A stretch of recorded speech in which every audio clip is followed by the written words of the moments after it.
website because we want this information to be available for all licensees at their convenience. If you couldn't make it to the Google Meet, but you still want the update from the department, we want to be able to give that to you.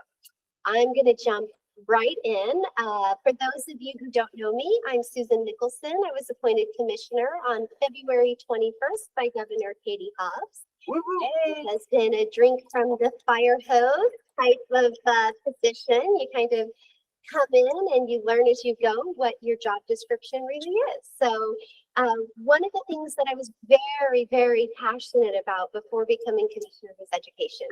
I owned a real estate school and I was qualified to teach everything from pre-licensing to broker management clinics and everything in between, as well as qualified to teach national designations and certifications under, what is that group called? ABA and PSA? Oh, REBAC. Under REBAC. There you go. Just 1 second. Left my brain. Anyway, thank goodness for Deputy Commissioner Neat back there. So I receive on a monthly basis these statistics that come from our test provider, which is Pearson VUE. Right now, I'm specifically talking about our pre-licensing exam. So as of September 5th, this report came in and it's from August 1st to August 31st. So this is recent data. We have 44 schools that teach pre-licensing. Of those 44 schools, 33 of those schools put forward candidates to take our pre-licensing exam.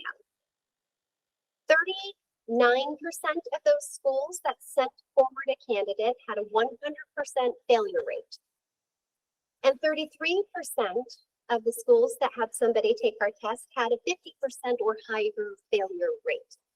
When you add those two together, with a 50% or higher fail rate of candidates who are trying to get their real estate license, you have a 72% failure rate. So that was one piece of data. I've been tracking it since I became commissioner that I thought it really doesn't sit right with me in my, call it my common sense spectrum. Because here you have an adult who is spending their money and their time because they have a desire to enter this amazing profession. And they can't pass the test after completing 90 hours and a school test. So somewhere there's a disconnect.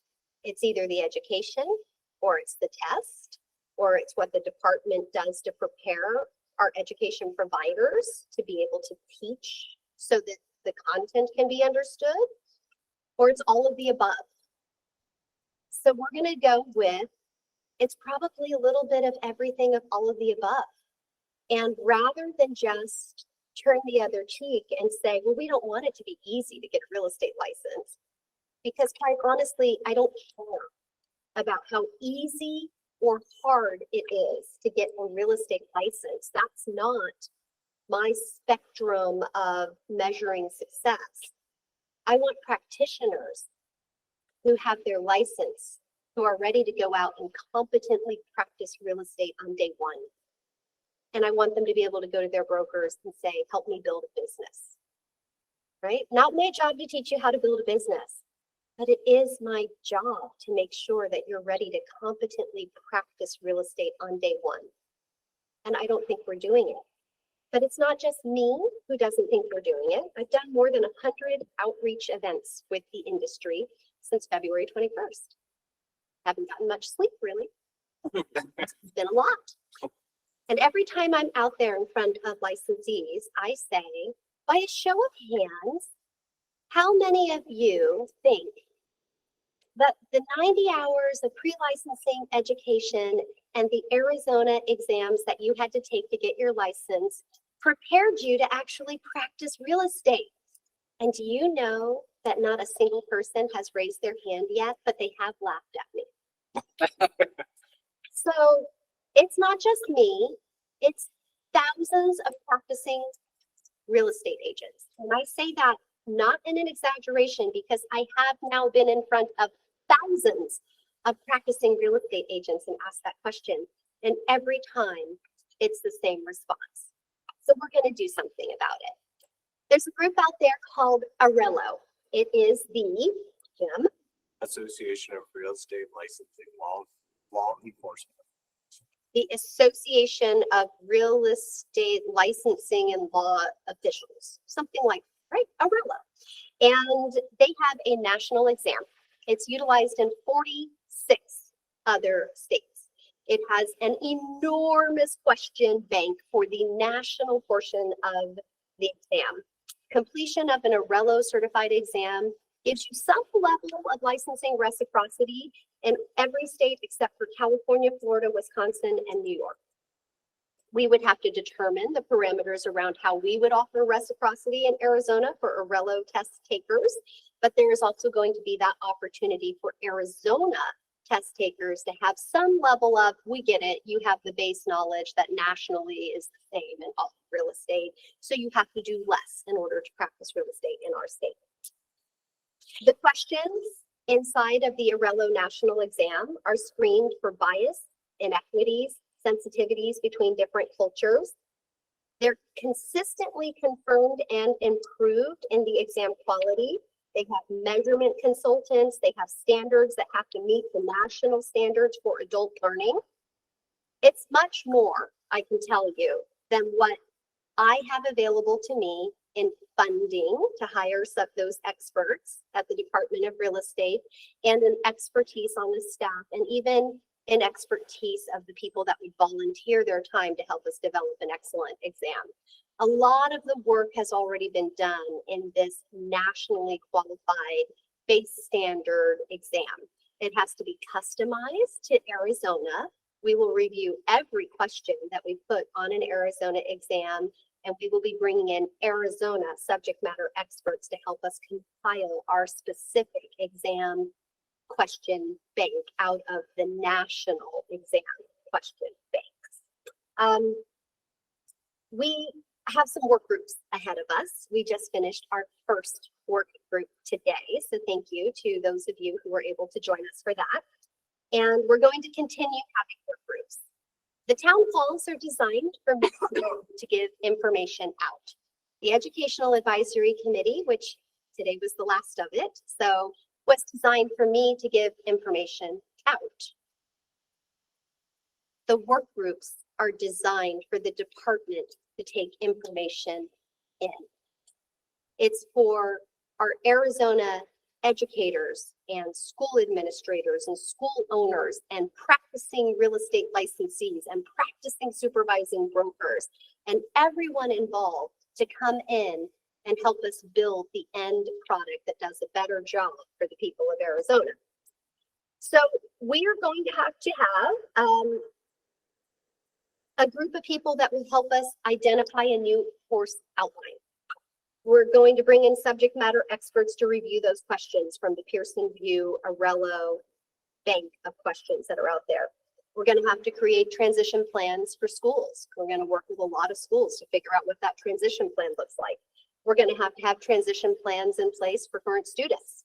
We're going to be able to identify 100 other things that we're going to have to do in the process of this. And none of those things is going to stop us from trying to move the ball forward and do a better job, because we simply can't accept 73% failure rates amongst our schools. So there will be additional costs to delivering an ARELO national exam. So if any of you hear that, it has been looked at before. We've done our number crunching at the Department of Real Estate, and those are costs that the Department of Real Estate is able to absorb. My target goal is implementation of a new test by October of 2024. So we're going to be busy, and I could not be more proud in announcing that it is Deputy Commissioner Neat, who was also a former educator before signing on to serve in her capacity, who will be leading the charge in this project. So I will be heavily involved. It is a passion of mine, so it'll be hard to keep me away. She might kick me out of the room here and there.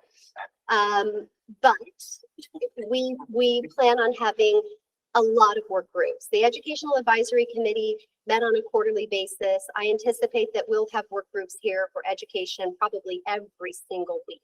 So it goes down to why we've made these changes, what our goals are going to be, who are the best of the best people to have in the room to have these conversations. Instead of one person from each subject matter expertise area, let's bring in 12 people and let's tackle that subject matter expertise. And where we have deficiencies, let's look at the laws, let's look at the rules. Where we're not doing a good job, do we need better laws? Do we need better rules? Let's work with industry. Let's work with the industry, let's work with our lawmakers, but let's ultimately fight really, really hard and together to do a better job, because we have to do a better job. At the end of the day, we have to do a better job. So what we accomplished today in our work group was talking about levels. Right now, I think the majority of what we teach is at what we're going to call our recall level, which is level 1. And the intention is that Arizona will build this fabulous outline of course content that a pre-licensing student needs to learn. And our intent is that we're going to give and assign levels of how much you need to be able to comprehend that. How deep of a dive do you need to go? So level 1 will be students should be able to recall, and I say will be, this is all subject to change, right? Because there's going to be somebody way smarter than me that's going to come in and probably bust it up. But the intent right now is that we're moving forward. Students should be able to recall facts and basic concepts and to explain ideas or concepts. Learning objectives may include terms such as define, duplicate, classify, explain, and describe. And I'm pretty sure that's where most of our education is right now. That's kind of where we stop in our pre-licensing exam. If you can define, duplicate, classify, explain, or describe, you're probably going to pass the test. You probably have enough knowledge. But what we know from practitioners is you don't actually have enough knowledge to go competently practice real estate. Level 2 will say, a student should be able to use information in a new situation and draw connections among ideas. Learning objectives may include terms such as implement, solve, demonstrate, interpret, differentiate, relate, compare, and contrast. So we're going for a deeper level, and we're going to identify in our course syllabus, hey, you're going to need level 1 knowledge to pass the questions in the exam that deal with, maybe it's open range, right? You're going to need, you need to be able to define it and kind of understand the concept of what that is. That might be an example of a level 1 question. But then there's going to be a level 2 question, and it's our subject matter experts that we're going to bring together to have those debates, right? We're going to roll up our sleeves and we're going to get into it. It's going to feel a lot like a Arizona Association of Realtors Risk Management Committee, where everybody's got their opinions and experience and knowledge, and we're going to go at it, and we're going to go at it hard until we get the best result for the people of Arizona. And then there's going to be level 3 questions. Level 3 questions are going to be, students should be able to justify and a stand or decision and to produce new or original work based on the information. Learning objectives may include terms such as defend, judge, critique, weigh, design, assemble, develop, or formulate, right? Because there are far too many licensees that cannot do level 3 on section 8 of the Arizona Realtors purchase contract. And we have to do better. Why did you write that? You know, it's not a good enough answer. If you're going to create something in section 8 of the contract, you should probably be able to justify it. So that is where we're at right now. The next task is going to be for Deputy Neat to put together her work group on the outlines of, let's sketch together a rough outline of what's going to be on this test. And then going section by section in that outline, we're going to gather together statewide the best subject matter experts, the most diverse and inclusive group of people that we can possibly formulate to help us vet out each one of those sections, to level out each one of those sections, and to ultimately produce a better product. Other than that, that's what I have in our pre-licensing exam. I will tell you that the broker exam is in my sights, but we're going to start with salesperson, and then we'll progress over to brokers licensing. Wanted to remind everybody, at the last Educational Advisory Committee, I shared that we are changing our forms. And so not every form is going to change, but every form is going to be reviewed. And we're going to review every single form, and we're going to say, what do the statutes require with regard to us creating this regulation that has to be completed? What are the statutory requirements? What is the department collecting and using in order to protect the public and do our statutory mission that's set out for the department? And what has accumulated on the form over time that we just don't need anymore because maybe we have technology that addresses that now? I will be applying a filter of equity to everything that I do. So anything that I think is an inequitable solution, you can pretty much know I'm going to change that. Equity is one of the pillars of Governor Hobbs's administration. And if I find anything at the agency that I think is not an equitable solution, then I'm going to change it. So one of the changes that I've made is to the form. It's the LI 226 for educators out there who are training people to become brokers, and they're filling out their application. There's a myth first that I want to dispel. There are no testing centers that should be requiring the application for a broker's license in order to take your test.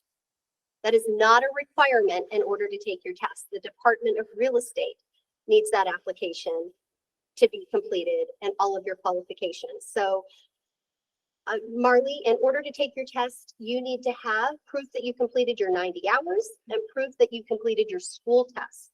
And you need 2 forms of identification. The proof of ID and the certificate, which proves those first. Yeah. So 2 forms of identification and your certificate from your school that proves that you've completed your 90 hours and that you have taken your school test and you passed it satisfactory to your school and you're ready to take the state. That's it. If any of our Pearson VUE testing centers ask your students for more than that, please contact the Department of Real Estate so that we can reach out to Pearson VUE and get that corrected, because nobody should pay for their test and be turned away because they didn't have forms that need to be delivered to the Department of Real Estate, but certainly don't need to be delivered prior to you being able to take your test. Yes. Commissioner Nicholson, so are you saying that there are, is this for the school exam or the state exam? The state exam for Pearson VUE. So when you go to that Pearson VUE testing center, nobody should be turned away because they don't have their application for broker's license with them. That's not an acceptable reason. We have a question online. Yes.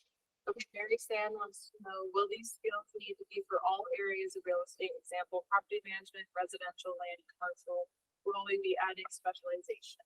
So that was part of our discussion today. I can see Kim Horn just like smiling in the audience.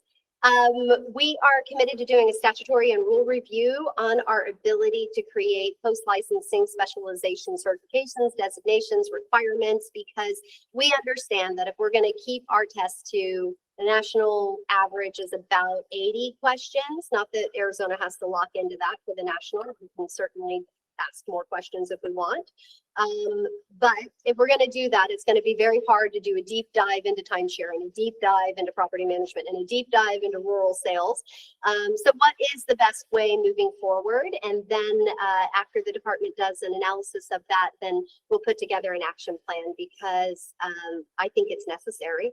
I think it's doing the right thing for licensees to set them up for success, because you've given them the foundation of what they need in order not to break the laws. So I see it as a benefit to licensees. It would mean further regulation by the Department of Real Estate, and that's not an easy thing to get through making new laws, right? So that would take stakeholders. Our largest stakeholder is Arizona Realtors. So, hey, licensees, you want people to be better trained? Well, then you guys have a process too. You need to get vocal at your local and at your state association and say, no, this is what we want. This is what your membership wants, because stakeholders matter, right? I'm not after reaching further than what the statutes allow me to do, but I certainly am after doing a better job for our licensees and the people of Arizona.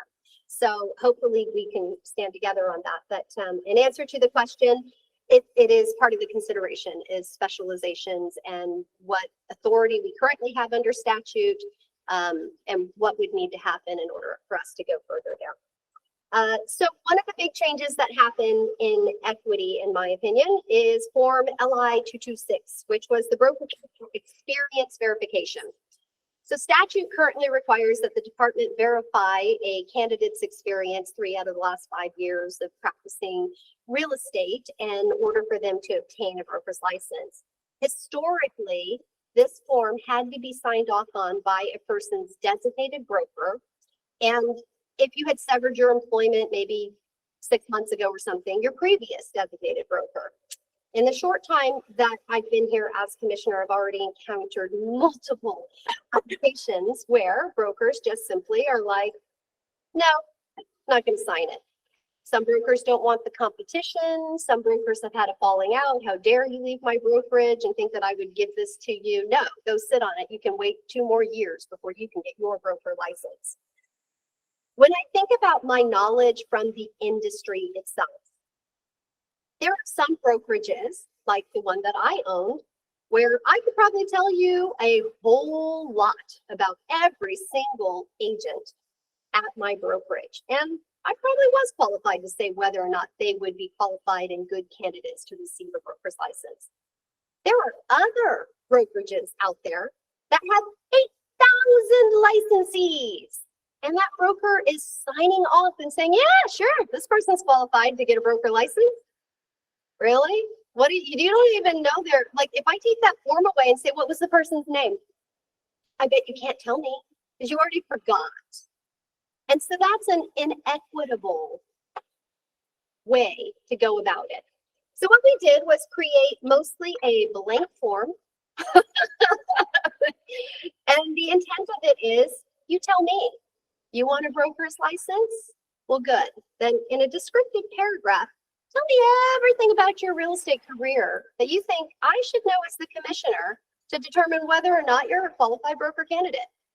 And then it will be the Department of Real Estate that will look at that, not a broker, not a past employing broker, but the Department of Real Estate to say, okay, this is the embodiment of everything and who and what you are. So I've had some pushback because that comes with the job. And the pushback has been, one of the things that I list in the examples, and there's an example, your salesperson, your broker license, your real estate instructor, you're a volunteer, you work at an association, et cetera, kind of a thing. I was asked, well, why do you think an instructor, so somebody who's got experience as an instructor would be qualified for a broker license, or why does it matter whether or not they volunteered at an association? And so I wanted to give that answer publicly. It's not a one or the other. It's the entire embodiment of what you have done as a salesperson licensee. Because maybe you live in a rural area where people just turn 2 or 3 transactions a year, and that's kind of the norm. So how do I fairly and equitably say, well, if you're in Maricopa County, you better do this much volume, but if you're up in Sierra Vista or the White Mountains, then you can do this much volume, right? That's not an equitable way to look at something. And if you're an educator who's qualified to teach the continuing education classes that keep that designated broker's license active and says that they're capable and can continue to practice, you probably have some knowledge. Just from my own experience in writing courses, I can tell you I probably put in 10 hours for every 50 minutes that I taught. And then every time before I would teach it, I would go back and deep dive that subject again just to make sure that there was nobody one-upping me on more current information. And so the fact that you are instructing approved quality continuing education that even a broker can use to renew their license, that's part of the big picture to me. My volunteerism with associations. If you have spent hours on the risk management committee arguing the content of where the comma should go in the sentence in a particular legal document that's going to be used by all the members of the association, if you deep dive that deep into the contract, well, I'm probably going to say, yeah, that gives you pretty good knowledge of contract law.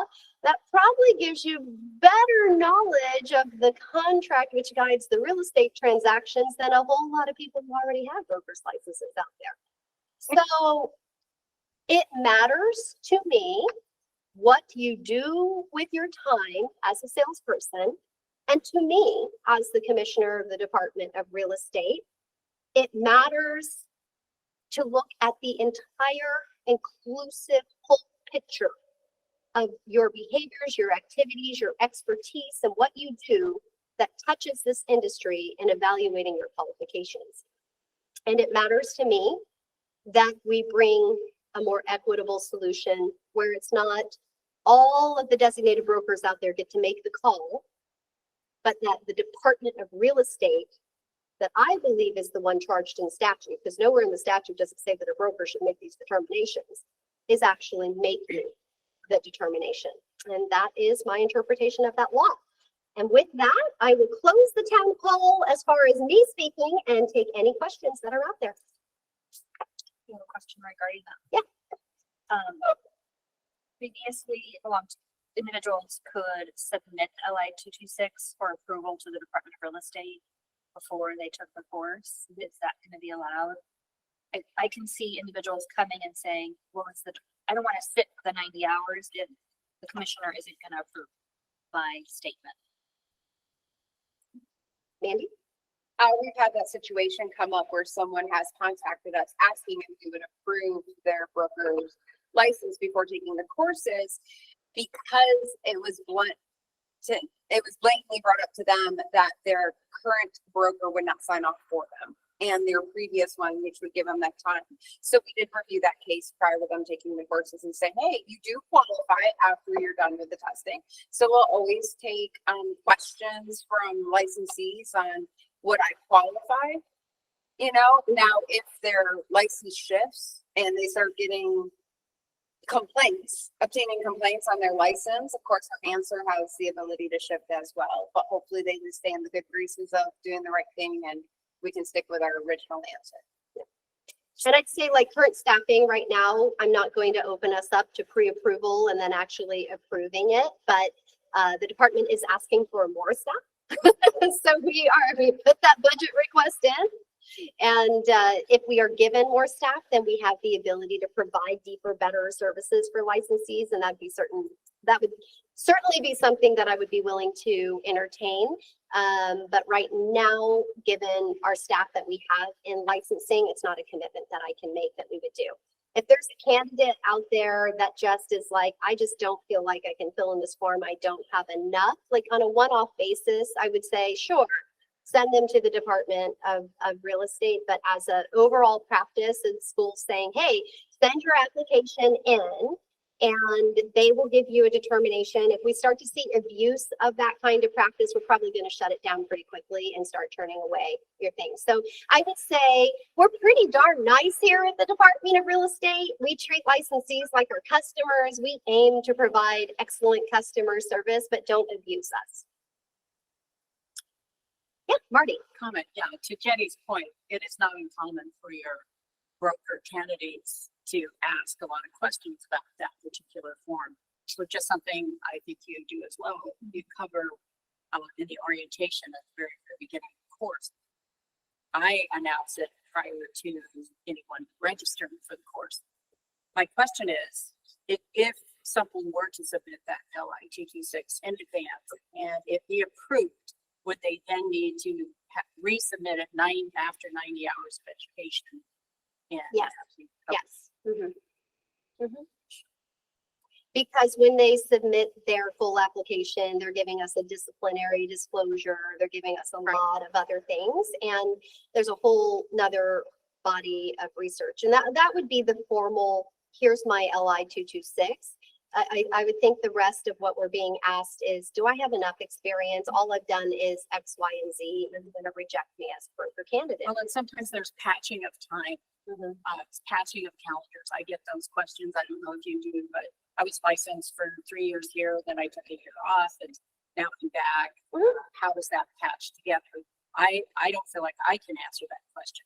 I would say refer to the statute because we take a very close look at statutorily what are we assigned to do. So refer your students to the statutes. They should be becoming familiar with them anyway. Right, but I'm not sure that answers my question. So if I was licensed for 3 years and then I took a year off, and I came back and I now have 5 years accumulated during that period of time.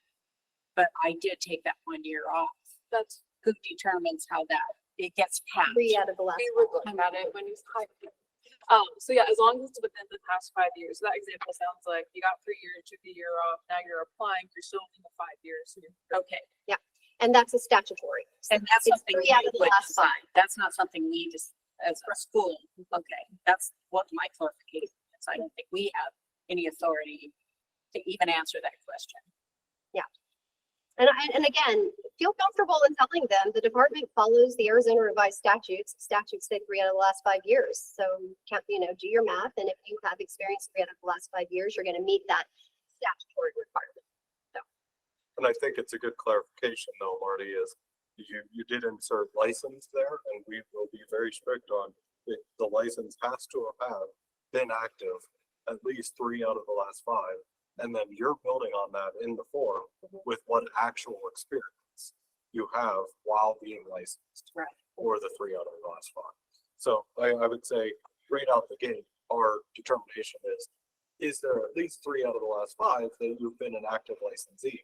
If not, it doesn't really matter what experience you put on. the Regardless form. of whether it was active or inactive or even non-existent, Mhm. could be in another state. I mean, we get that. Yep. So yeah, that would be our first call. Were you an active licensee in this state or another state for the last 3 out of the 5? And then add to the form what your actual experience was. Any other questions? Anything online?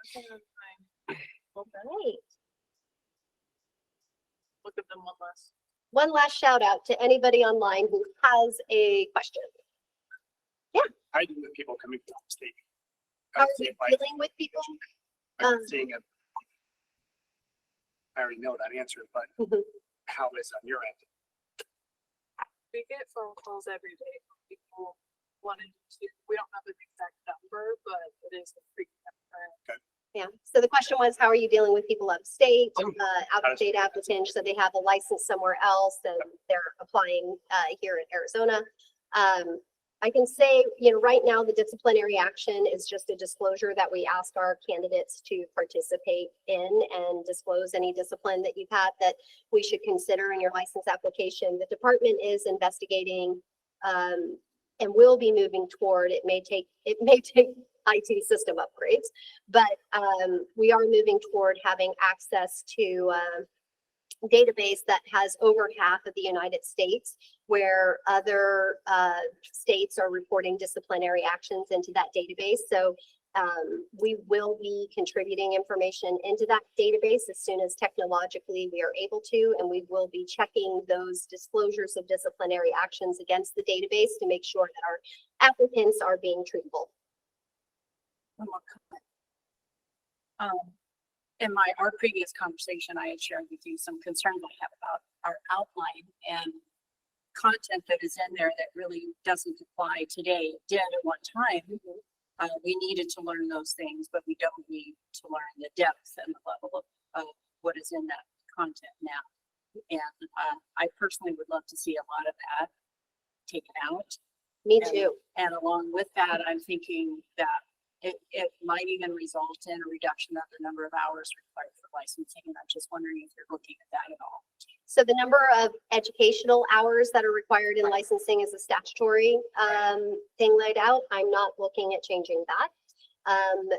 I believe there is plenty of content in how to practice real estate and how to be proficient in the practice of real estate. And going into that level 3 and that level 2 of understanding for us to fill up 90 hours on a course outline. So perhaps some post license training being included in some of that. Again, statutory, so I'm limited to what Arizona revised statutes allow me to do. Would I love it? Would I love to say, hey, you want to go into property management? You want to go into rural land sales? You want to go into rural real estate sales? Like come and do something else to show that you've actually got the scope of expertise to practice that kind of real estate? Like, yes, have a dream. Yeah, like one day we can hopefully do that. But Our commitment right now is that we're going to analyze our statutes and our rules and see how far we can push it with what we're given right now. And then if we need legislative changes to happen, we'll reach out to our largest industry stakeholder, which is Arizona Realtors. And we'll ask the Arizona Association of Realtors to see if they're behind us or if they're going to oppose that legislation.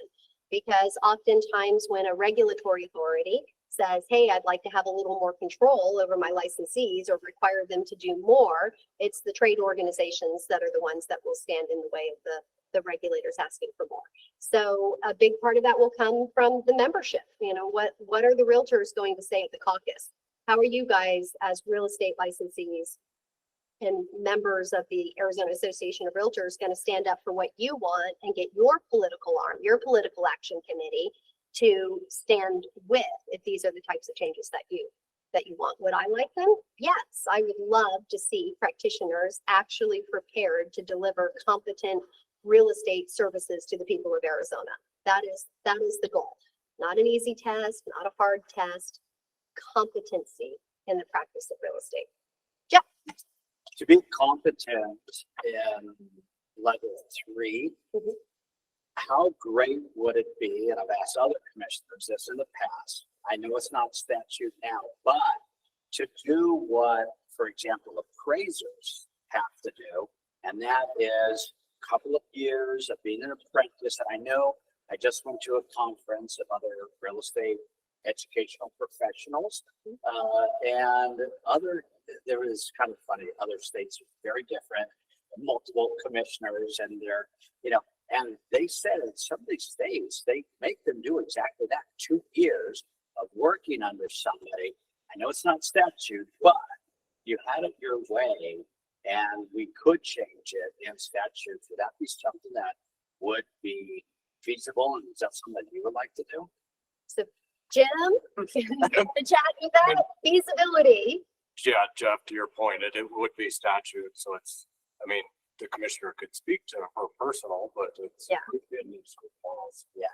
I can tell you, having sat through the legislature for the last 8 years, the topic has come up of taking away those apprenticeship programs from those departments that do have them.